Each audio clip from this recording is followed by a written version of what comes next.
of those slower cars.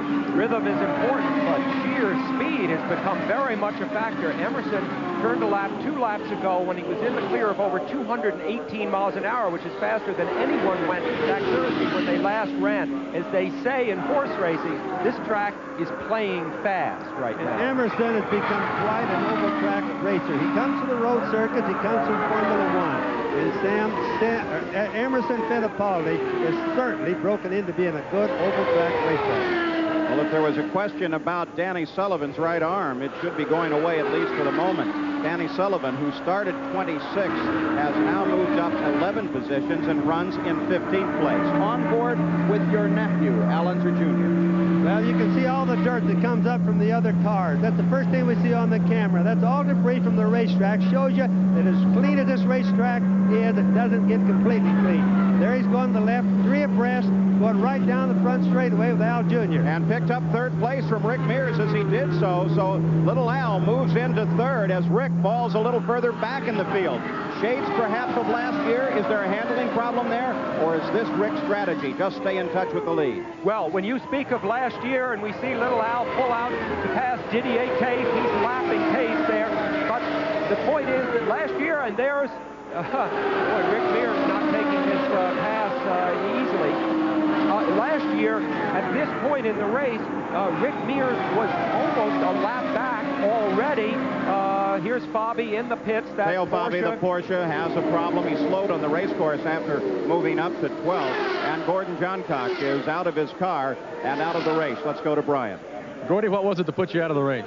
Evidently something happened to the engine going down the back straightaway. It just blew up. It's a hot, sunny day. What are the track conditions like? Well, the track conditions are real good. They've never been better. Gordon Johncock, 2-time winner, done today. Paul? Gordy Johncock has not finished a 500-mile race here since he won in that close finish with Rick Mears back in '82.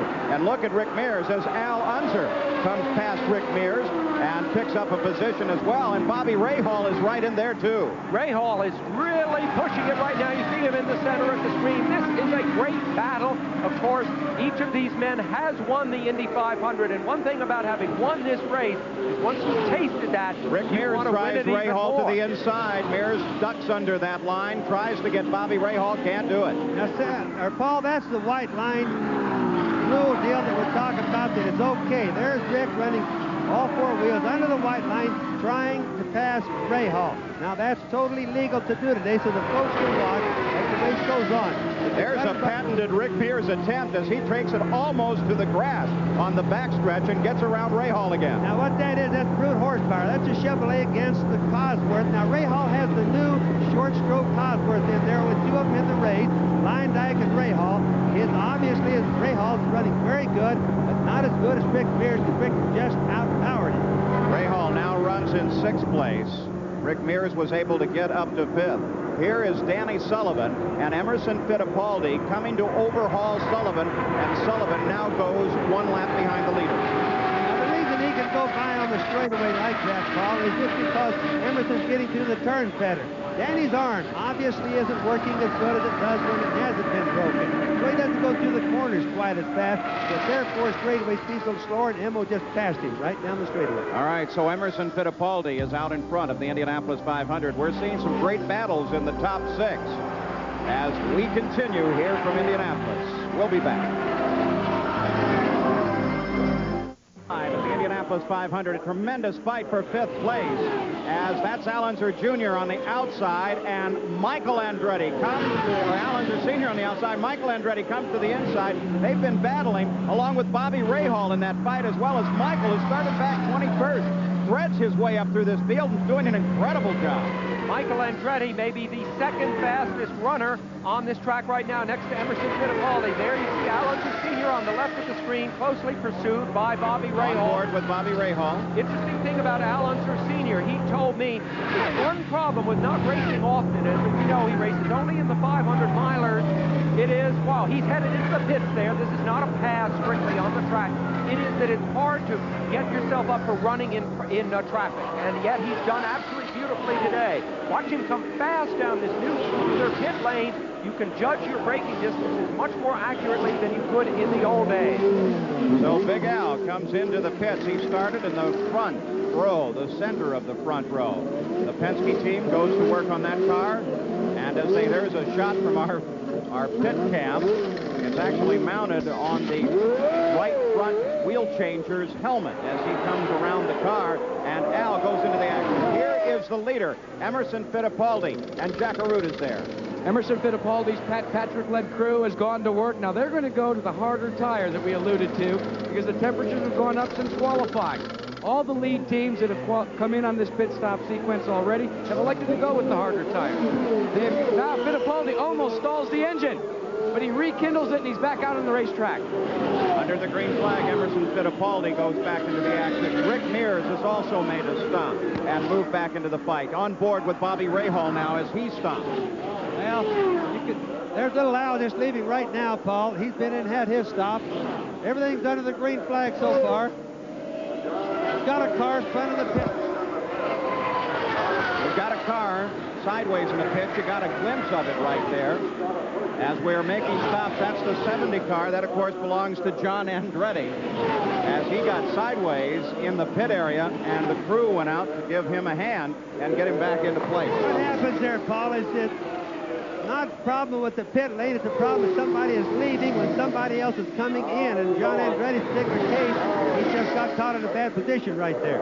Now, Bobby, there was some concern. This is a newly repaved pit area here as well. They've covered over the old concrete with asphalt, and they've made it very, very smooth. But some people thought, well, maybe it's going to be a little too fast. Now, we're on board with Michael, but the answer to that, Paul, is it won't be too fast. It's all going to be, there's Michael coming into the pits now. Watch how smooth it is. This will give us an example of what we're talking about. The tires are staying on the ground now, so they can actually stop a lot better than they could when they were bouncing in the past year.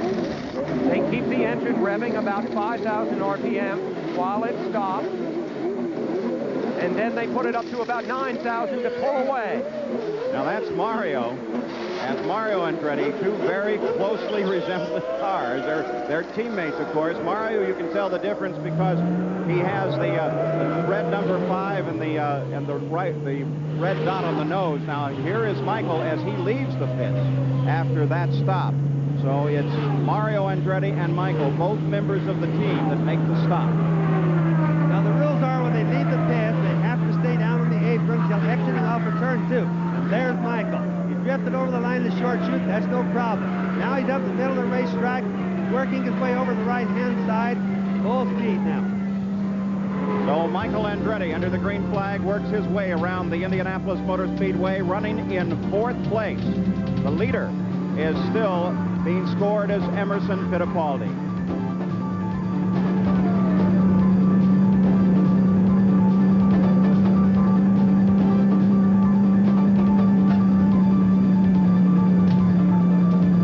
We'll be right back.